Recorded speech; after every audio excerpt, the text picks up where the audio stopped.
belakangan ini ada tren baru nih, kalau kita lagi milih laptop itu, terutama yang udah agak high-end, pertimbangannya itu nggak cuma prosesornya apakah harus yang paling baru, apakah SSD-nya harus cepat, apakah RAM-nya juga harus besar, tapi nambah lagi nih, udah OLED atau belum? Nah, ini jadi pertanyaan. Apakah benar OLED itu jadi masa depan display dari laptop-laptop? Seperti yang satu ini sudah OLED, dan satu ini belum OLED. Memang kalau kita lihat dari dunia smartphone, kalau namanya panel OLED itu biasanya identik dengan panel yang lebih maju ketimbang panel IPS LCD.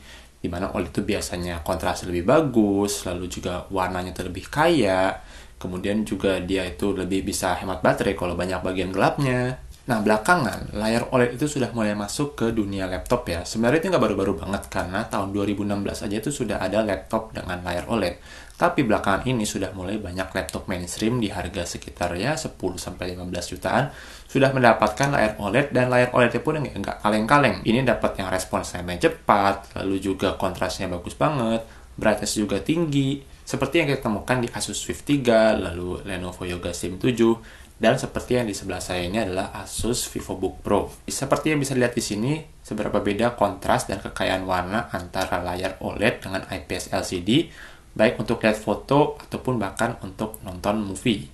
Nah, lantas dengan adanya panel OLED yang mulai makin mainstream, apakah ini saatnya kita meninggalkan layar IPS LCD dan hijrah semuanya ke OLED? Dan apakah kalau kita mau beli laptop baru itu harus OLED?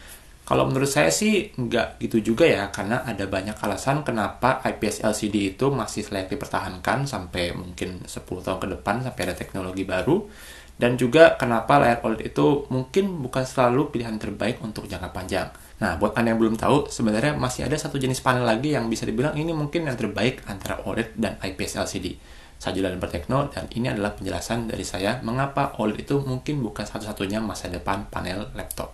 Saya akan mulai dulu dari kelemahan paling jelas dari panel OLED, yaitu adalah risiko burn-in. Saya tidak akan menjelaskan secara detail bagaimana OLED itu bekerja, tapi pada intinya OLED itu bekerja dengan mengaktifkan satu persatu pixel atau saya bisa bilang sel pada layar tersebut, di mana seiring dengan berjalannya waktu, setiap sel itu akan mengalami degradasi. Pada dunia yang ideal tuh harusnya degradasi itu merata ya, tapi kan kenyataannya tidak selalu seperti itu. Saya ambil contoh dulu dari smartphone Android. Misalnya ya, di Android itu ada di sisi bawahnya itu ada menu home, ada menu back, lalu ada menu multitasking. Nah, terlepas kita lagi di aplikasi apa, button-button tersebut itu akan selalu ada dan kita selalu bisa pencet.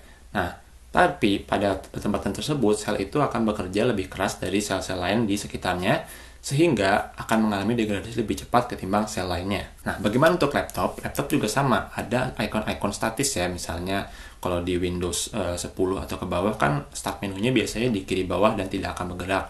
Nah, itu kemungkinan akan lebih kerja keras ya selnya ketimbang di bagian-bagian lain. Atau kalau Anda yang sering main game dengan brightness penuh, mungkin pada bagian health bar itu mungkin akan lebih cepat terdegradasi ya, karena dia health bar kan kita karakter mau jalan kemanapun health bar selalu di situ. Nah, tentu saja produsen laptop itu tidak tinggal diam ya, pasti ada tindak lanjut secara software ya minimal. Misalnya untuk Asus itu di laptop yang saya ini ada fitur yang namanya Pixel Refresher, di mana dia secara berkala itu akan menyamaratakan voltase dan arus pada sel-sel yang ada pada layar. Penyamaratakannya itu dengan cara menurunkan voltase dan arus pada sel-sel yang bekerja lebih keras, sehingga pada akhirnya dia akan lebih merata sepanel. Tapi fitur Pixel Refresher itu punya kelemahan tersendiri, di mana meskipun dia itu mungkin bisa lebih mencegah burn-in di beberapa titik, dia itu bisa menurunkan kualitas panel secara keseluruhan dengan lebih cepat. Hanya saja di sini saya tidak tahu persis seberapa lebih cepat. Selain itu ada fitur lain seperti Pixel Shift yang membuat pixel-pixel yang kelamaan bekerja secara touch itu digeser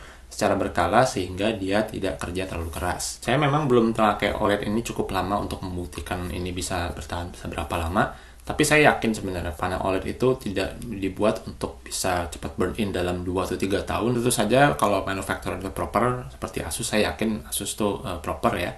Dia bisa mengganti layar panel OLED yang sudah burn-in itu dengan panel baru. Tentunya karena di luar masa garansi mungkin Anda harus bayar ekstra. Tapi sebagian dari kita mungkin agak reckless, atau mungkin butuh panel pada laptop kita itu bekerja keras terus ya, nyala terus meskipun kita tidak terlalu aktif menggunakan laptop tersebut. Misalnya Anda sering pakai laptop itu buat meeting, atau mungkin Anda itu sering pakai laptop itu buat di tempat umum yang dipindah-pindahin ke orang-orang lain. Kalau kasus seperti itu, jelas IPS LCD itu sudah terbukti dia akan bertahan lebih lama ketimbang panel-panel OLED. Saya yakin seperti yang saya bilang di awal, IPS LCD ini mungkin akan bertahan sekitar 10 tahun ke depan dan dijual bersampingan dengan OLED ya. Sampai teknologi yang setara dengan IPS LCD atau lebih baik itu turun harga. Nah, jadi apa itu yang saya maksud dengan teknologi setara tapi bisa turun harga? Nah, jawabannya adalah mini LED. Nah, jadi apa itu mini LED? Mini LED itu seperti namanya LED, Light Emitting Diode. Jadi dia itu menyala per sektor ya. Jadi tidak seperti IPS LCD yang nyalanya itu pakai backlight, dia itu seperti OLED, dia menyala di segmen-segmen tertentu. Hanya saja karena ini ukuran mini ya, belum micro, dia itu nyalanya masih satu segmen itu untuk beberapa sel ya, beberapa pixel. Jadi belum bisa menyala individual seperti pada OLED. Tapi tetap saja ini merupakan pengembangan dari IPS LCD yang harus pakai backlight dan dia tuh harus menerangi selayar-layarnya, sehingga IPS LCD itu susah banget untuk mendapatkan true black ya. Jadi kontras hitam bangetnya itu susah dapat kalau pakai IPS LCD. Saya sendiri pernah melihat layar mini LED di kantor saya karena ada yang pakai MacBook Pro M1 Pro itu pakai mini LED. Dan menurut saya memang itu sudah bagus banget layarnya ya, secara brightness lah, terutama mini LED itu punya kelebihan utama dibanding IPS dan OLED secara brightness. Tapi secara kontras menurut saya ini masih agak lebih menang meskipun mungkin bisa dibilang nggak jauh-jauh banget menangnya.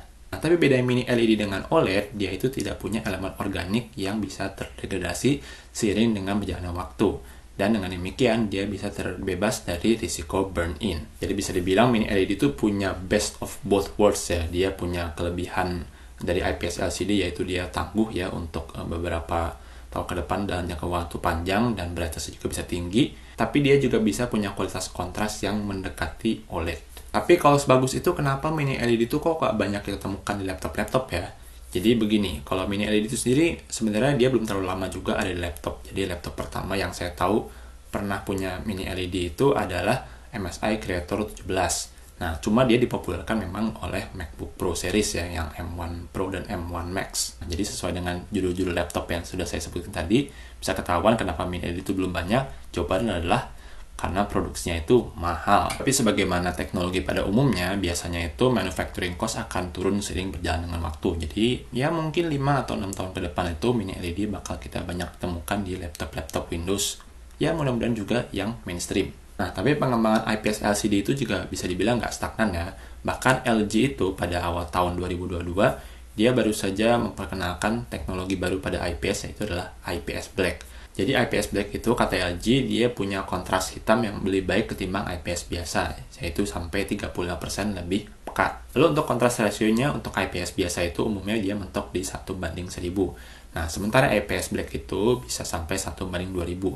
Ini sebagai konteks masih jauh banget ya ketimbang OLED yang sampai 1:1.000.000. Selain itu, IPS Black juga kata LG punya sertifikasi soal blue light dari TUV Rainline yang memastikan kalau emisi blue light dari layar IPS Black ini juga rendah, jadi lebih enak di mata apalagi kalau kerja malam. Buat saat ini memang belum ada laptop dengan teknologi IPS Black, tapi pada awal tahun ini sudah ada monitor dari HP yang punya teknologi tersebut. Jadi mungkin ya sekitar 1-2 tahun lagi akan ada laptop-laptop dengan panel IPS Black. Oke, jadi dari semua tadi itu apa sih artinya buat konsumen dan bagaimana pendapat saya pribadi?